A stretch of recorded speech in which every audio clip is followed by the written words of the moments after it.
चलिए इसमें गिवन क्या है, त्रिभुज एबीसी में 20 समकोण है, दिखाई दे रहा है आपको 20 समकोण है, जिसमें AB इक्वल टू कितना है 24। AB का है बताओ, AB ये है 24 सेंटीमीटर और BC कितना है 7 सेंटीमीटर।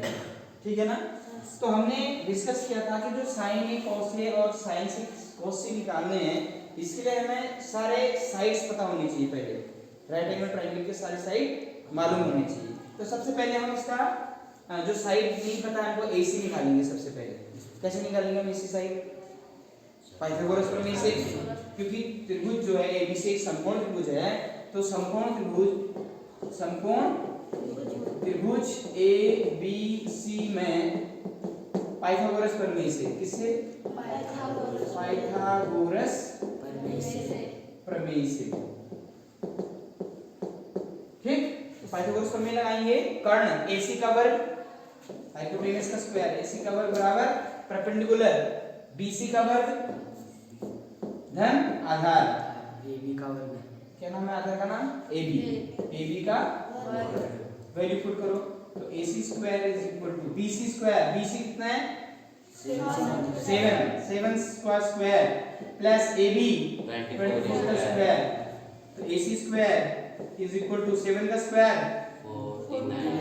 49, 24 का कितना होता है करो। 24 का इसको याद होना चाहिए था आपको, नहीं याद तो कर दो। 4 चौको 16, 4 9 8, एक 9 हो जाएगा ना, होगा नहीं।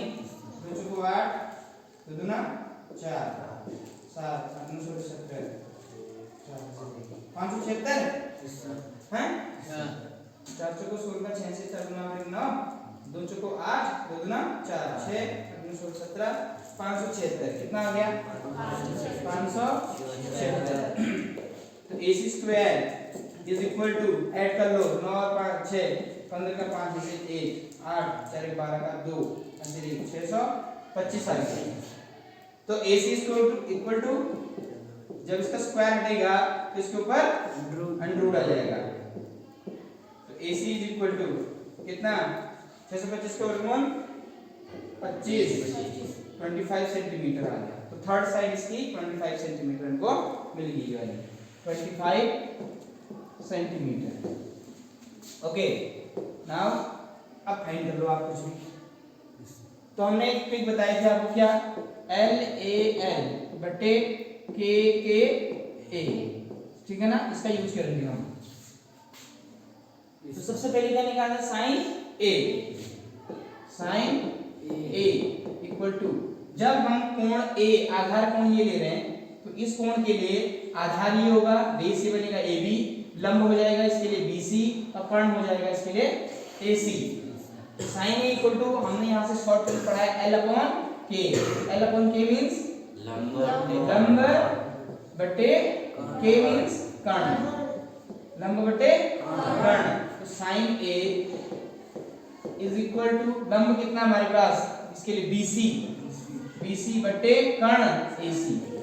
तो कितना है वैल्यू रखो इसकी, BC और AC की वैल्यू रखो। BC कितना है 7, तो sine A equal to 7 upon कर्ण 25 है ना, पहला आंसर आ गया साइन A का। ऐसे दूसरा cos A, ये पहली वैल्यू आ गई, ठीक है ना। cos A is equal to दूसरा, ये साइन की वैल्यू की cos की वैल्यू होती है A upon K, A upon K means आधार बटे कर्ण बराबर आधार कितना है AB बटे कर्ण कितना है AC। तो cos A बराबर कितना आ जाएगा, AB कितना है 24 अपॉन 25, तो cos A की वैल्यू आ गई 24 अपॉन 25। ऐसे हम साइन C की बात अगर करें तो साइन C कैसे आएगा, ध्यान से देखना। साइन C इक्वल टू, अब ध्यान से देखना बेटा, जब हम एंगल C ले रहे हैं, कौन सा एंगल ले रहे हैं, C एंगल ले रहे हैं, हम ये वाला एंगल ले रहे हैं, तो इस केस में आधार बन जाएगा BC, लंब हो जाएगा AB और कर्ण वही रहेगा। ध्यान से देखना कैसे बदला ये आधार, क्योंकि जो ये C कोण है आप किस भुजा पे बनी है, ये BC पे बनी है, तो जिस भुजा पे कोण बनती है वही आधार हो जाता है। समझ गए? तो आधार C के लिए कौन सा हो जाएगा, BC।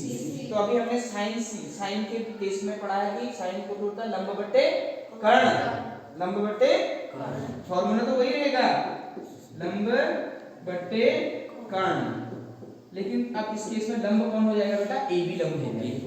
ध्यान से देखना कोण बदल गया, तो AB बट्टे कर्ण वही रहेगा AC, AB बट्टे AC। तो sin C इक्वल टू कितना आ गया, AB कितना है 24 अपॉन कर्ण नहीं सॉरी हाँ 25। तो देखो अब कितनी वैल्यू में चेंज आया।